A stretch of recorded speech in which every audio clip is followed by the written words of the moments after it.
January 20th, a new administration entered the White House, and almost immediately, the scientists of America, the institutions that support and fund our work, along with the avenues by which we communicate with the public, came under vicious attack.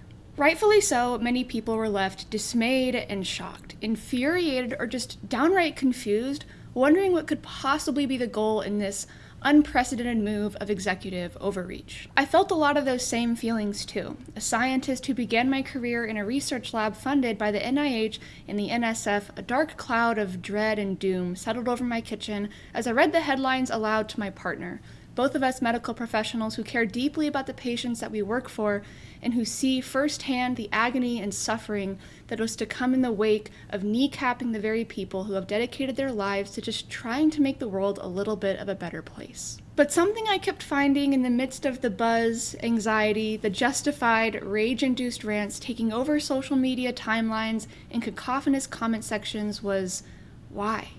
Why is this happening? And I think it's important to explain why. Not just so we understand the intent behind these actions, but more importantly, so that we understand what we have to do. And let me be clear, we have to do it. Not just the scientists, the medical professionals, the lawyers or activists, or even the students who will one day take up these mantles.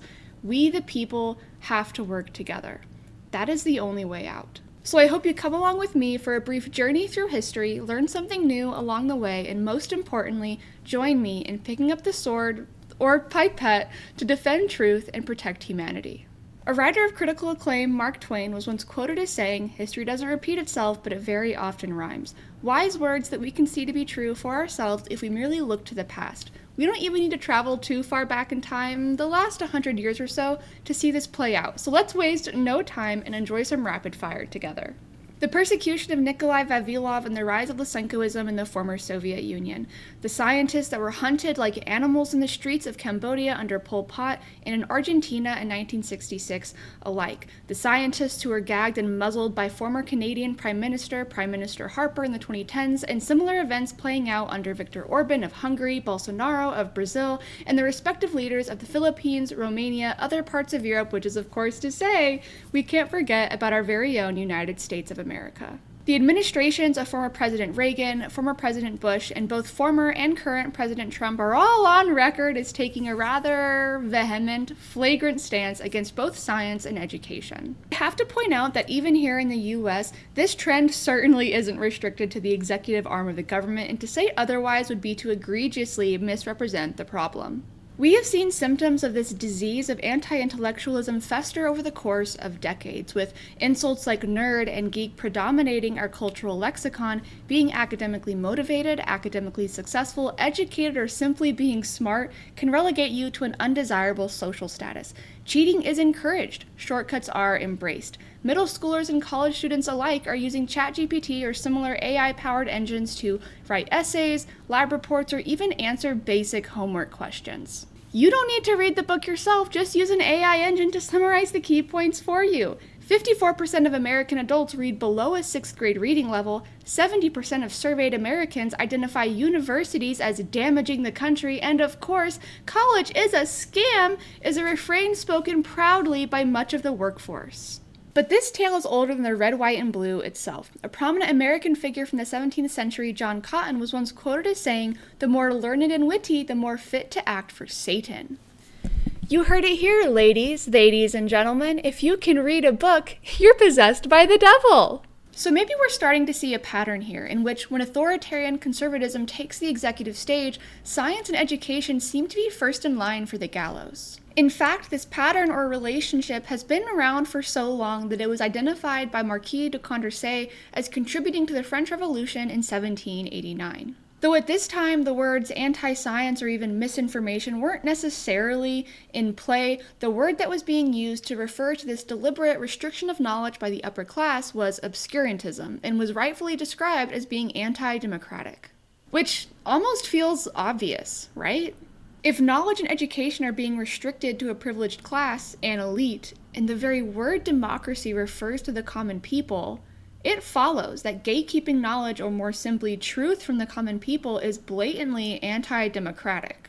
And we know that authoritarianism is the very manifestation of anti-democratic ideals. It is to restrict power to the privileged few while reducing and limiting the power of the people.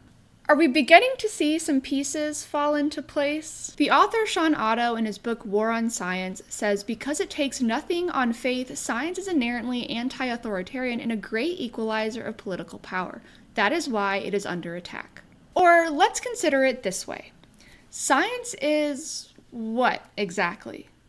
The process by which we acquire new knowledge, and that knowledge affords us power. The power to discern, the power to understand, to critically analyze, but more importantly, the power to effect change, the power to impact the world around us. Whether to fight disease, produce food, harness energy, or travel to new worlds, science is the means by which humanity progresses forward. Sean Otto goes on to describe science as the anti-authoritarian exploration of nature, and more so, the great equalizer of democracy. It is authoritarianism that seeks to prevent this bright-eyed exploration at any cost because it will inevitably lead people out of the darkness, remove the blindfold from their darkened eyes, and free them from the chains of totalitarian control. Thus, truth and the means by which we find it stands as the ultimate weapon against authoritarian ideology and fascism. It competes for and very often opposes the prevailing narrative. Herein lies the answer to the anguished, strangled why cried out by so many Americans and global citizens alike upon seeing the actions taken by the sitting administration against the scientists and scientific organizations of America. Control. If you can control what people know or don't know, you can effectively create or destroy any worldview that you deem fit. You can blindfold them while fastening chains of subjugation and oppression around their wrists and ankles that they can never hope to shake off. The power to unilaterally determine what constitutes as truth versus false provides the power to reverse that truth and to deny our very reality. I'm sure many of us can think of several examples. Much like the toxic relationship with your abusive college ex-boyfriend revolved around gaslighting and narcissistic dynamics, authoritarianism also relies on controlling the narrative of what is real and what is true.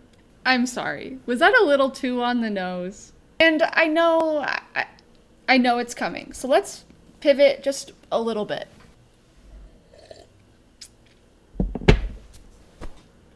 It is very easy, perhaps desirable even, to view science as a list, a collection of dogmatic points and beliefs to memorize and recite as dictated by stuffy, unrelatable, inaccessible elites locked away in ivory towers, handing down their decisions for us to regurgitate without a second thought. Let's be incredibly clear. This view is deliberately manufactured with a very specific intention in mind. To place a rift, a canyon, really, between people and science that many are too intimidated to approach, never mind attempt to cross. With quips like trust the science or trust the experts only serving to widen that rift and raise that ivory tower far above our heads, I understand why some people are inclined to view science as a dogmatic set of points dictated by amorphous, faceless others that they just need to mindlessly recite to be deemed worthy of in-group membership. It is really important that we understand this is not what science is. Like we said earlier, science is the process by which we acquire new knowledge. It's thinking critically and asking questions, being curious and observing the world around us, asking questions about what we've seen, posing another question as the answer, and seeking to disprove it.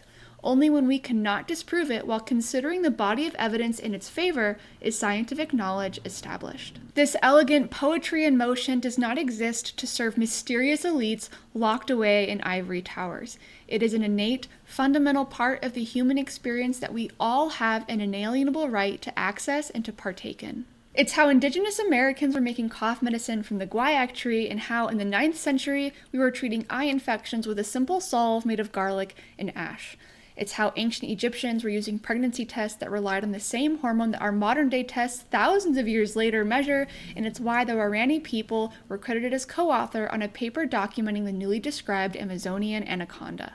We can see this process anytime you watch a child playing with a puzzle, rotating pieces this way or that, or playing with a shape sorter game, trying to figure out why the square doesn't fit into the circle and the circle doesn't fit into the triangle.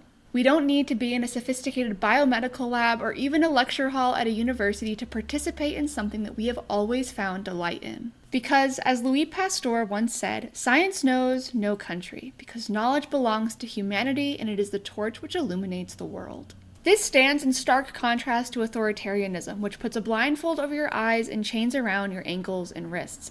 It tells you, trust me, only I can guide you through this dark room, which isn't all that dark at all because I can see just fine. I don't know what you're talking about.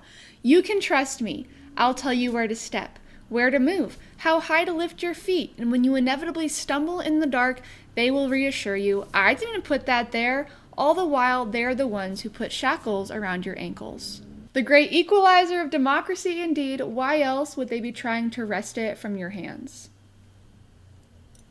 But believe me, my friends, they are indeed aware. They know the power of science, they understand the power of education. This is why science and scientists are enemy number one under authoritarian rule. It's why the NIH, NSF, CDC, WHO, and the Paris Accords were the first to come under attack come January 20th. It's why Prime Minister Harper burned entire libraries of science books and muzzled the scientists of Canada.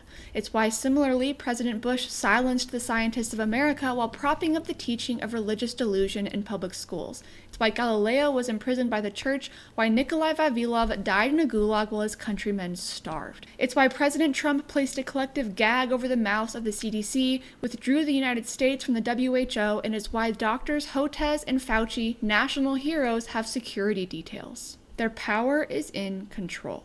And I know what you're thinking. Okay, Morticia, I get it, but what do we do now? How do we get through this? What can we look to for freedom and for hope? My friends, the answer is rather obvious, isn't it? If their power is in control, we must be uncontrollable. If their power is in lies and carefully crafted delusion, we must arm ourselves with the truth and defend it with a voice wielded like a weapon. There is no greater threat to authoritarianism, there is no greater threat to fascism than the truth. Because if you know the truth and you know the steps to take to uncover the truth, who can control you? Who can put a blindfold over your eyes, shackles around your ankles, make you dependent on them for your navigation of the world around you? Nobody. They know that. They're threatened by it. But it isn't enough for the nerds and the geeks, the scientists, doctors, and the students who will one day stand among them to take up that mantle, to defend truth, and to know how to find it. We the people have to be in this together. We the people must work together. The incredible Carl Sagan once likened science to a candle in the dark. Even the most modest, humble of flames can drive out so much darkness. When we carry that light with us, we can pass it to other people.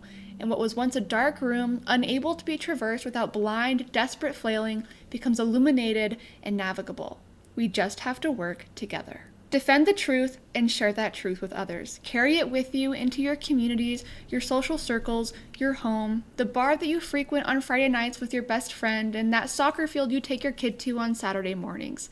Share it with the people that you love and care about, and maybe that kind of annoying person that you don't like all that much. Coax people into critical thinking with simple questions when they repeat misinformation or propagandized quips from talking heads on television or social media. Approach them with empathy and patience, not judgment and disdain, lest you also widen that rift and raise the ivory tower. Instead of shrugging people aside with, just trust the science, duh, try, I used to think that too. Here's what changed my mind. Question everything you are told by the institutions that have taken it upon themselves to control your perception of reality, and teach the people around you how to ask those same questions. Read everything you can get your hands on, take notes, archive data, and talk to scientists. Whether from your own country or from the world over, education is the greatest weapon you have, and it is the one thing that nobody can ever rip out of your hands. Confront lies and misinformation head on, whether you are a scientist, a student, or just someone that wants the world to be a little less confusing. Don't be afraid to say, that's not true, with your whole chest, and don't be intimidated in the face of confrontation. If we don't defend the truth, who will? I know that you are probably overwhelmed, discouraged, disheartened, and maybe feeling a little bit hopeless. And the last few weeks have been crushing, and maybe you don't see a way out of the dark room that you found yourself in. But my friends, I promise, that room is not empty, no matter how alone and isolated you feel. We are all here together, we have one another, and most importantly, we have the light of science to cling to.